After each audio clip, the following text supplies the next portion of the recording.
Hello hello சொல்றா. எப்படா இருக்க? இருக்கேன்டா. எங்க காலேஜ் போனதுக்கப்புறம் ஆளே காணோம்.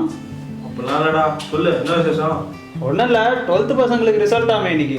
ஆமாடா, ஜூனியர் பசங்க கேட்கணும்டா, என்ன எடுத்தாங்க?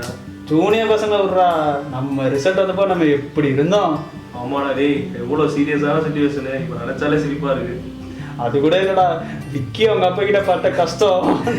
ஆமால டேய், என்னப்பா? இருடா இங்க ரிசல்ட் பார்ப்போம். 10 மணி ஆயிடுச்சு. அப்பா நீங்க பாருங்கப்பா, நான் மேலே நெட்வொர்க் நல்லா வரும், நான் போய் அப்படியே மேலே போய் பார்த்துட்டு வந்துடுறேன். சரி, எவ்வளோ பர்சன்ட் எடுப்ப? வரும்பா, 80-90% வரும்பா. இங்க இரு வரும்பா, நீங்க பாருங்கப்பா, நான் மேலே போறேன்பா. அடப்பாவி, ஏ மீனாட்சி, என்னங்க இவனை பாரு, இவனை 80% எடுப்பேன் 90% எடுப்பேன்ட்டு 45-50 எடுத்து வச்சிருக்கான். பாவி பாவி, இவன் மானத்தை வாங்கிட்டுனே இருக்கிறான்டி. முட்டா பையடி இவன். நீ என்ன பண்ற?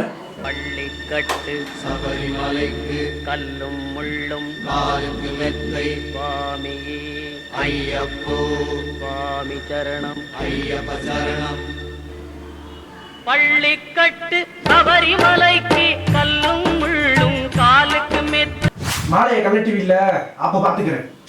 சாமி சரணம். ஆனா விக்கியாச்சும் பரவாடா, கௌதம் மாட்டினா போற உங்க அப்பா கிட்ட. நீங்க பாரியா, எனக்கு உன் மேல எந்த கோபமும் கிடையாது, புரியுதா? நீ வந்து கஷ்டப்பட்ட, உன்னால எவ்வளவு முடியுமோ நீ படிச்ச, அதுக்கு என்ன மார்க் வந்திருக்கு வந்திருக்கு. என்ன நீ கஷ்டப்பட்டு படிச்சுதான் நான் இருக்கேன். நம்மளால எவ்வளவு முடியுமோ நம்ம போகணும். நம்மளுக்கு எந்த காலேஜ் கிடைக்குதோ நம்ம காலேஜ் கிடைக்கும். எனக்கு மேல எந்த கோபமும் வருத்தமும் கிடையாது, புரியுதா? நான் ஏதோ கஷ்டப்படுவேன், நான் கோவப்படுவேன்னு நினச்சி நீ மனசுக்கு எடுத்துக்காத. நீ சந்தோஷமா இரு. உங்கள் சந்தோஷத்துக்காக தான் நாங்கள் வாழ்ந்துக்கிட்டு இருக்கோம், புரியுதா? பார்த்துக்க.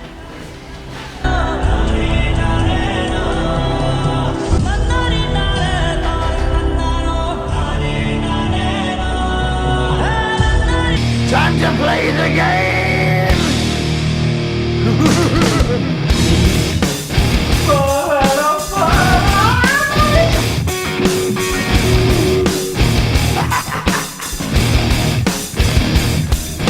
It's all about the game and how you play it. All about control and everything. ஆமா, நான் மறந்துடுறா. அவனை என்னடா 95% வாங்கிட்டான். ஐஐடியோ படிக்கிறான். நான் தோத்து போயிட்டேன்டா, நான் தோத்து போயிட்டேன்டா. தம்பி, டேய் டேய் டேய், கேளுடா. நல்ல மார்க் தானே எடுத்துக்க.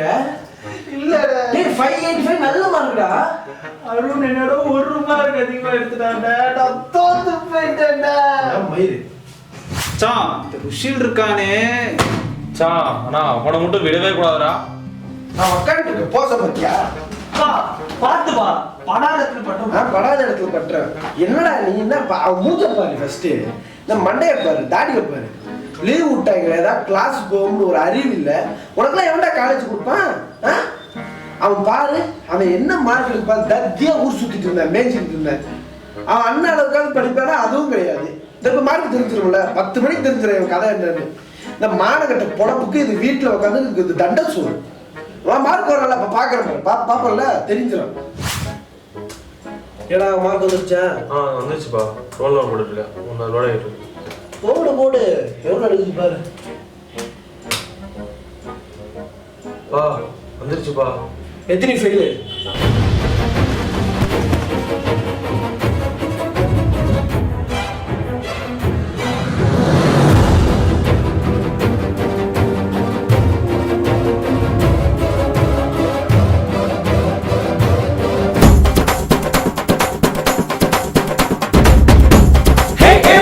B whole square தெரியாதா?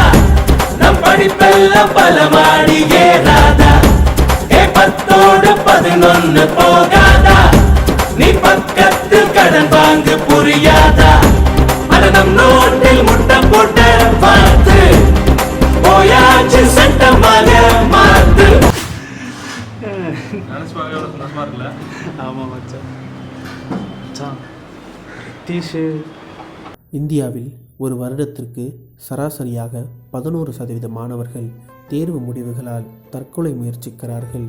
தேர்வுகளோ மதிப்பெண்களோ ஒரு மாணவனின் வாழ்க்கையை தீர்மானிக்கப் போவதில்லை.